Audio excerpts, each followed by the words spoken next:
자, 생태중심주의 보도록 하십시다. 자, 생태중심주의 그러면서 우리가 레오폴드 공부할 것이고요. 그 다음에 심층 생태학 공부하도록 할게요. 생태중심주의 말 그대로요. 생태계를 윤리적 고려의 대상에 넣은 것입니다. 즉 생태계를 강조한 거예요. 그렇기 때문에 개별 생명체보다는 전체의 생명체를 보다 더 강조한 것이 무엇이다? 생태중심주의다. 그래서 이 생태중심주의는 윤리적 고려의 범위를 어디까지 확대시킨다? 무생물. 자, 여기 보면은 여기까지는 생명이죠? 자, 근데 여기 뭐가 들어있습니까? 흙 있죠? 여기 뭐가 있니? 물 있지? 흙이나 물도 윤리적 불은 좀 심했지요? 하다 보니까 불도 넣습니다. 근데 그냥 흙, 그 다음에 물. 자, 이런 것들을 나름대로 윤리적 고려의 대상에, 그리고 도덕적 고려의 대상에 넣은 사람이 레오폴드입니다. 그래서 레오폴드는 대지 이론이라고 말을 했는데, 인간은 자연의 일부이며, 그 다음에 유기체적 자연관, 그 다음에 무슨 자연관?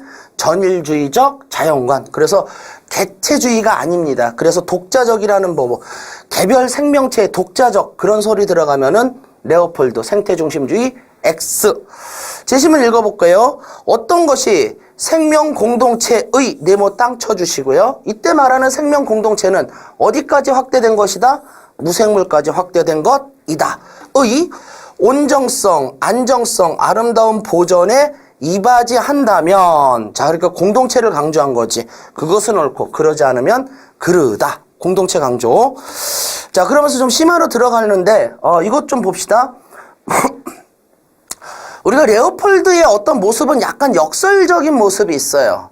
역설적이라는 말의 뜻은 이분이 생태계의 내재적 가치를 인정한 건 맞지만 이분의 또 주된 취미가 뭐였냐면 사냥이에요. 사냥. 자, 그래서 이 뒤에 요 뒤에 이렇게 등에 메고 요 앞에 있는 것이 뭐냐면 사냥 도구로서 활입니다. 그래서 이분은 활을 통한 어떤 사냥, 아니면 낚시, 심지어 총으로, 당연히 총으로 사냥하다 재미없어 활로 사냥하러 다닌 거예요. 그만큼, 생태계의 내재적 가치도 인정하였지만 또 역설적으로는 사냥도 좋아하였다. 좀 드물어 알고 계십시오. 이렇게 생각해 주시면 좋아요. 우리가 싱어나 레건이나 테일러 같은 경우는 현대의 어떤 철학자라면은 이분은 생태계를 강조하긴 했지만 사진의 연도가 뭐냐면 1938년이에요. 그러니까 아주 오래되신 분이기 때문에 지금에서 바라보는 어떤 생태중심주의라는 건 조금 괴리감이 조금 있습니다. 그런데 왜 레오폴드를 집어넣습니까? 이건 슈바이처와 비슷한 맥락이에요. 즉 슈바이처가 생명을 윤리적 고려에 넣는 어떤 최초의 학자? 그 정도로서 우리가 슈바이처를 먼저 넣고 테일러를 넣듯이 생태계 그리고 대지 자체에 대한 어떤 내재적 가치를 최초로 강조하신 분이 누구다? 레오폴드이다. 그래서 이제 넣어진 것입니다. 자, 읽어볼게요. 인간으로 하여금, 요건 좀 중요한 지문입니다. 생태 공동체. 자, 옆에 이 생태 공동체를 다른 말로 생명 공동체라고 읽으셔도 되고요. 의 다른 구성원들을 자원으로 이용할 수 있도록 허용하면서도, 자, 이 문장 되게 중요해요. 왜냐하면은 잘 보세요. 생태 공동체의 다른 구성원들을 자원으로 이용할 수 있다. 그러면은 개별, 그러니까 식물이나 동물을 수단으로 대할 수 있다, 없다? 있다란 뜻입니다. 뭐 할 수 있다? 수단으로 대할 수 있다라는 거예요. 그러나 그 구성원들이 생존권 보장을 주장한다는 점, 잠깐, 그러나 말 잘못했어요. 여기서 들어갔어야 되는데, 하면서 구성원들의 생존권 보장을 주장한다는 점에서 개체주의적 성격을 가지고 있다. 다시 되게 중요해요. 레오폴드는 무슨 성격을 가지고 있다? 개별 생명체의 생존권 보장을 주장한다는 면에서 무슨 성격을 가지고 있다? 개체주의. 포인트는 하지만이지. 하지만 개체주의 입장과 전일주의적 입장 두 입장이 상충할 때, 부딪힐 때 레오폴드는 궁극적으로는 뭐를 택했다? 전일주의를, 여기서 전체주의, 전일주의 같은 의미로 읽어주시고요. 전체주의를 택했다. 즉 개별 생명체의 어떤 권리도 인정하지만 그 개별 생명체가 다시 이렇게 들어가는 겁니다. 어떤 생명 공동체, 생태계, 어떤 전체의 온정성, 안정성, 아름다움에 이바지하지 않는다면 그때는 뭐를 택하겠다? 생태계 전체를 위한 개별 생명체의 희생을 인정하겠다라는 겁니다. 즉, 개별 생명체의 가치를 부정한 것은 아니에요. 그들에 대한 권리도 인정하면서 다만 충돌할 때는 뭐를 택한다? 생태계 전체의 이익을 우선시 여기겠다. 그렇게 알아주시면 되십니다. 요런 거 한번 여러분들이 생각해 주시면 좋아요. 우리나라에 실제로 이제 무인도 섬에 있는 사례로 보면 되는데, 이게 무인도라면은 여기에 막 염소 같은 게 있다고 칩시다. 실제로 있어요.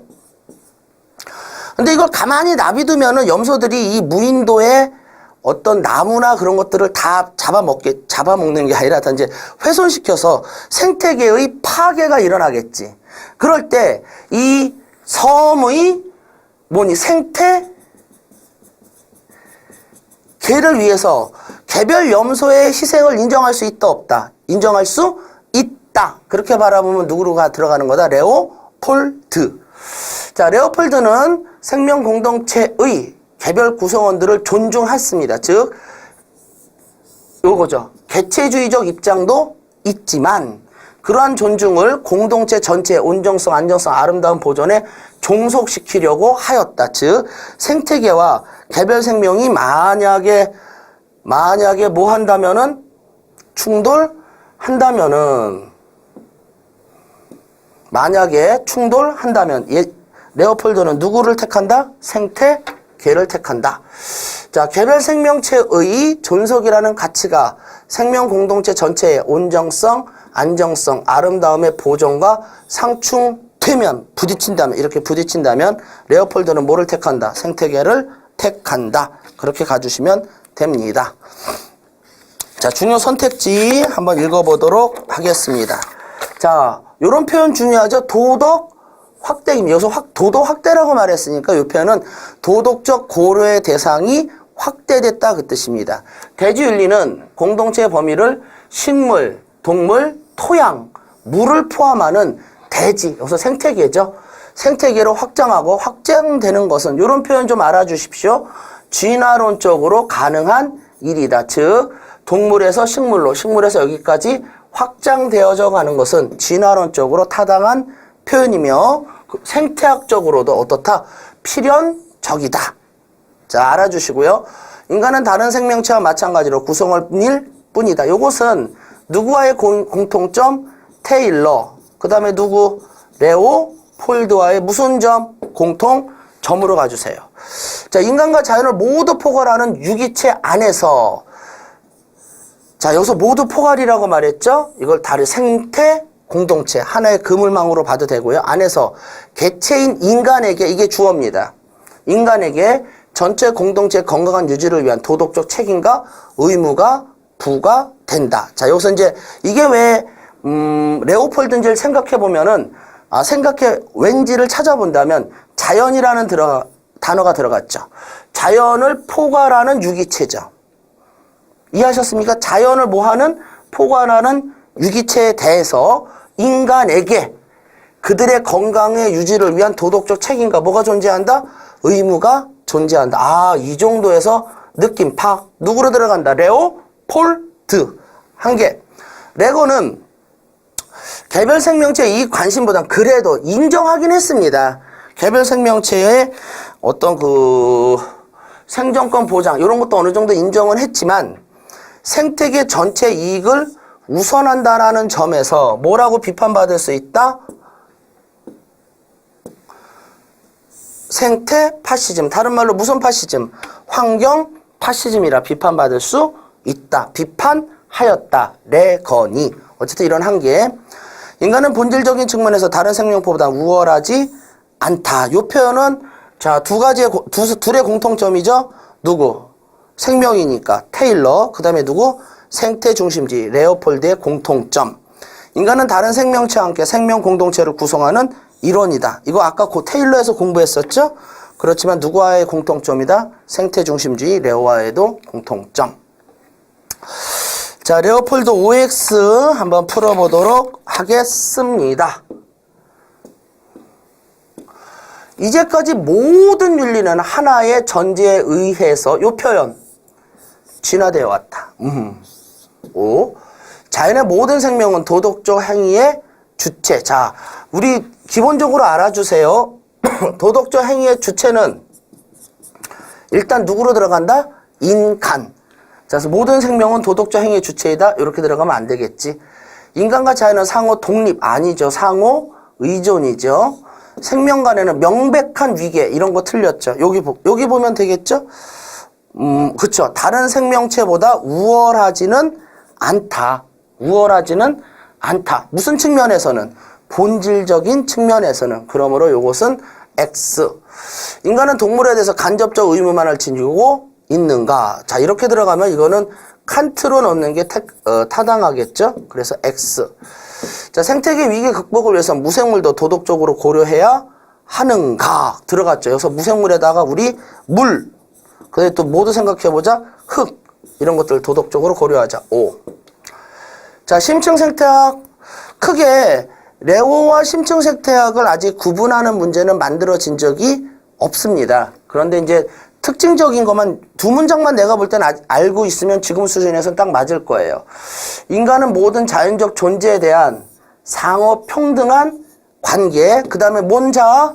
큰 자. 아, 요런 게 들어가면 그냥 생태 중심주의, 그 다음에 심층 생태학이구나. 그렇게 알아주시면 되십니다. 한계는 아까 했으니까 살짝 읽고 넘어가세요.